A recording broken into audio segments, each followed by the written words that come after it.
Marketing versus branding. So a lot of people talk about marketing, I want to do marketing. In your mind, what's the difference between marketing and branding? I think when I think of marketing, I think of the efforts to acquire customers or attention. And I think of brand, I think of what you're known for. So it's almost like brand is dictated by the person receiving the, material. And I think marketing is like the act of attempting to do that. So it's like marketing in a way creates brand, whether for the good or bad. I think that I would co-sign that. Yeah. Because I think that advertising is a function of marketing. Yeah. And as Alex would say, advertising is to make known. And, part of the marketing activities is to, whether you're canvassing the street, the neighborhood, handing out protein goodies, or, hitting people up in the aisles of Whole Food, you're making something known. Yeah. And you're doing marketing activities. Yeah. And then people form an opinion based on how they interact with you, and that becomes your brand. Yeah, I would agree. The brand sits in the hearts and the minds of other people. Yes. I mean, you can walk the talk, and if it's aligned, that's ideal.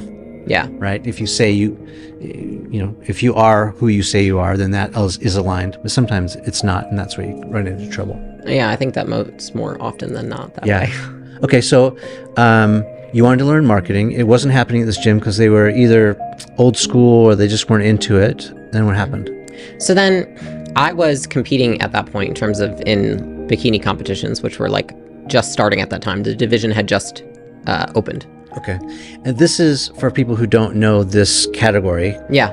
This is not like something you do at the beach. This is like fitness competitions. It's a fitness competition. It's technically a sector of bodybuilding. However, it's the lowest for women. So it's more of a beauty/fitness competition, if anything. Yeah. So I was competing in those. I had a coach that was online and I was working with her, and she said, I know you're doing all this stuff, but what if we partnered? And I was like, wow, 'cause she was making a very good income online. Thought to myself, if I could make that, that would be amazing. What were you making at the time, by the way, ish? When I was at 24 Hour Fitness, I was making more. I think I was making maybe something like $8,000 a month, I think, per month, because that was what I thought. Yeah. And then I think when I went to this new spot, I was making $5,000 because I cut my prices. People had to move. I started teaching their group classes. I wasn't taking as much time to sell and have my own clients because but I knew I wanted to learn. So. And you were in your 20s at that time? Yeah, I think I was 22. Okay. So 22 making six figures, or almost six figures, right? Just under 100. Taxes. Not bad. Yeah, no, it was not at all. In the beginning, but you have to understand, I was there for 14 months before I left. So it was short and sweet, and that was it. Okay. But and you were you in relationships? Were you just focused on work?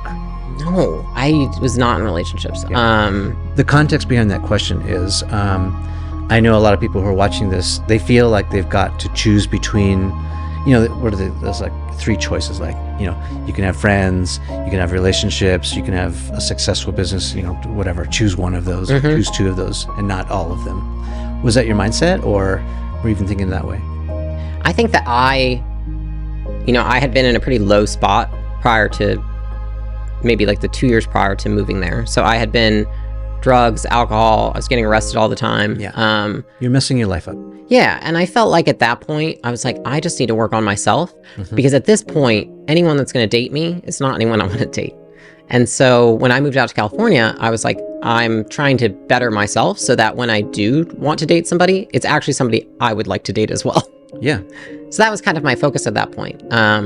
Well, they say that you end up being with the person that, is your equal in some ways, or you compromise. But yeah, so if you're trying to become someone, you're thinking of this aspirational partner. Right. Yeah, that makes sense. Yeah, I wanted someone who was ambitious, career-oriented. They had their own life, so it wasn't a dependency thing. Yeah.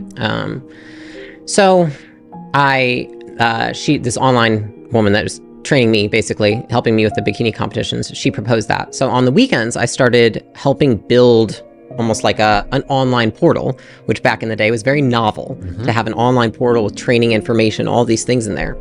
And that was what I did on the weekends. And during the weekdays, I was training my clients and teaching classes.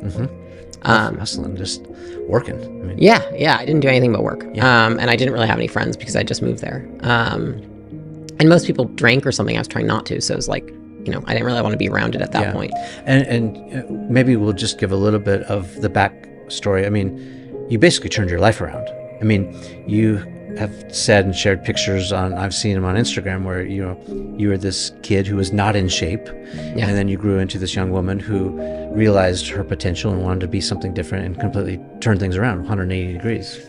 Yeah. It's not like you were always doing these, competitions and born with the perfect genetics. God, no. It was none of that. No. I was like... It was like transformation. Yeah. I was like nerdy kid, chunky, fat, not the best, like never bad at school, but never the best. Like I was just like mediocre, I guess. And I think it was hitting that low when I let myself get to, just incredibly overweight, drinking all the time, partying all the time, doing drugs, not surrounding myself with people that I wanted to be, that were conducive to anything productive in my life. And I'm really grateful for it because I don't, I think I think motivation is created by lack. And so it's like, the more you lack something, the more you feel motivated, right? That's like if somebody has just eaten, they're not hungry, right? There's no motivation to eat because they're already full. Right. And I think I had so much lack in my life because of all the things I had done to myself that's what created the fuel to turn everything around. Yeah.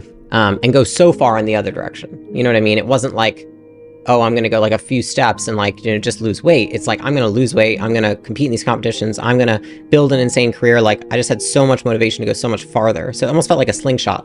Yeah. Isn't it interesting though, that the momentum goes both ways? So like when you are starting to slack off or maybe not eat right or neglect exercise or start to indulge in something you shouldn't, it just gets easier and easier and easier to do that. And then all of a sudden you're at rock bottom. Mm-hmm. But then the opposite's true. You start you quit all that stuff and you're like, well, I'm doing all this working out. Now I need to eat right. That doesn't make sense. And then, well, I need to do this instead. I need to, it's just, that momentum goes both ways, for better or for worse.